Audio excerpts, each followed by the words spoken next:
ఓం నమో నారాయణాయ. ఓం నమ శివాయ. శ్రీమాత్రే నమ. ఆంధ్రజ్యోతి సంప్రదాయ కార్యక్రమంలో ధర్మ సందేహాలు కార్యక్రమానికి స్వాగతం. ఇంట్లో తరచూ అనారోగ్యాలుగా ఉంటే ఏం చేయాలి?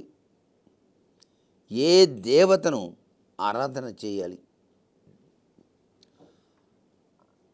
మనిషి జీవితానికి ఆరోగ్యం అనేటువంటిది చాలా ప్రధానం. కోట్లాది రూపాయలు ఉన్నప్పటికీ ఆరోగ్యం కనుక బాగా లేకపోతే ఆ జీవనం వ్యర్థమై తీరుతుంది. అందుచేత ఆరోగ్యమే మహాభాగ్యం అన్నారు. అయితే ప్రతి ఒక్కరూ ఆరోగ్యప్రదమైనటువంటి జీవన విధానాన్ని కొనసాగించడానికి మనకు ఋషులు ప్రసాదించిన అమృత తుల్యవంతమైనటువంటి స్తోత్రాలు ఉన్నాయి. ఆ స్తోత్రాల్లో మొట్టమొదటిది ఆదిత్య హృదయం. ప్రతినిత్యం కూడాను సూర్యోదయ పూర్వమే నిద్ర నుంచి లేచి పవిత్ర స్నానాలు ఆచరించి తప్పనిసరిగా తూర్పు వైపు నుంచొని ఆదిత్య హృదయ పారాయణ ఆచరించాలి. ఇలా గనక ఆచరించినట్లయితే ఇంటిల్లిపాదికి ఆరోగ్యప్రదమైనటువంటి జీవనం వచ్చి తీరుతుందని శాస్త్రం. అలాగే ప్రతి ఇంట్లో కూడాను శివలింగాన్ని పెట్టుకొని ఆ శివలింగం స్ఫటికంతో కావచ్చు, లేక పాదరసం కావచ్చు, లేక మృత్తికాలింగం కూడా కావచ్చు. ఏ లింగం అయితే మనకి చేరువగా హాయిగా లభ్యపడుతుందో ఆ యొక్క లింగాకృతిని మన పూజా మందిరంలో ఉంచి ప్రతినిత్యం కూడాను ఆరోగ్యప్రదమైనటువంటి శివాభిషేకాన్ని గనక ఆచరించినట్లయితే, మహామృత్యుంజయ మంత్రంతో విభూది ధారణ గనక చేసుకున్నట్లయితే తప్పనిసరిగా ఆరోగ్యప్రదమైన జీవితాన్నే మనం గడుపుతాం.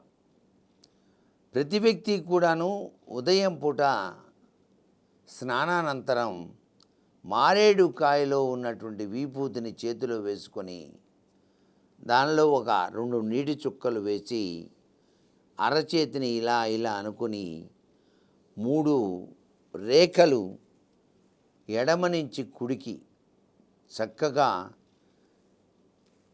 నమశివాయ అనే పంచాక్షరి మహామంత్రాన్ని జపిస్తూ అలంకరించుకోవటం, మహామృత్యుంజయ మంత్రాన్ని అనుష్ఠానం చేయటం. ఇది ఎవరైతే నిత్యం సాధిస్తారో వారికి పరిపూర్ణవంతమైనటువంటి ఆరోగ్యం వచ్చి తీరుతుంది అంటోంది శాస్త్రం. అలాగే పరిపూర్ణంగా ఆరోగ్యం చెడిపోయి ఇక నా వల్ల కాదు అనుకున్న తరుణంలో ఆరోగ్యాన్ని మరలా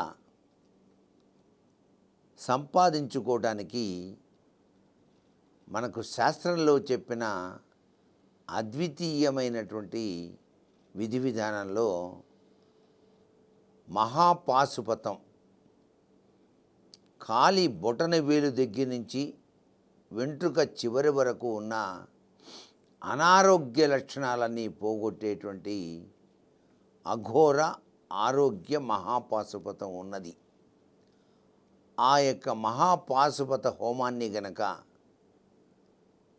మీరు సోమవారం ఆచరించినట్లయితే తప్పనిసరిగా ఆరోగ్యప్రదమైనటువంటి జీవన విధానాన్ని మీరు కొనసాగించుకోవటానికి ఆస్కారం ఎంతగానో ఉంటుంది సుమా అంటోంది మన శాస్త్రం. కాబట్టి ఇవన్నీ కూడా ఆరోగ్యప్రదమైనటువంటి జీవన విధాన శైలిలో ఆచరించవలసినటువంటి విధి విధానాలుగా గ్రహించి వాటిని మనం పాటించి తరిద్దామా మరి? అంతేకాకుండా ఇంట్లో తరచూ అనారోగ్యాలు వస్తున్నాయి అంటే ఆ ఇంట్లో బ్యాడ్ ఈవిల్స్ ఉంటాయి. అంటే కంటికి కనిపించినటువంటి దుష్ట శక్తులు, ఆ శక్తుల నుంచి మనం రక్షించుకోవడానికి నీటిలో ఉప్పు వేసి ఇల్లంతా కూడాను తుడిపించాలి. మీరు స్నానం చేసేటప్పుడు దుష్కర్మ నాశక పౌడర్ అని చెప్పేసి ఉన్నది. ఆ పౌడర్ని చిటికి వేసి కనుక మీరు రోజు స్నానం చేస్తే అనారోగ్య లక్షణాల నుంచి బయటపడతారు. ఈ దుష్కర్మ నాశక పౌడర్ అనేది చాలా గొప్పగా జపతపాదులు నిర్వహించి తయారు చేసినటువంటిది. ఇది కావలసిన వాళ్ళు నన్ను సంప్రదించవచ్చు. నా నెంబర్ 800-800-4596. సర్వే జనా సుఖినో భవంతు.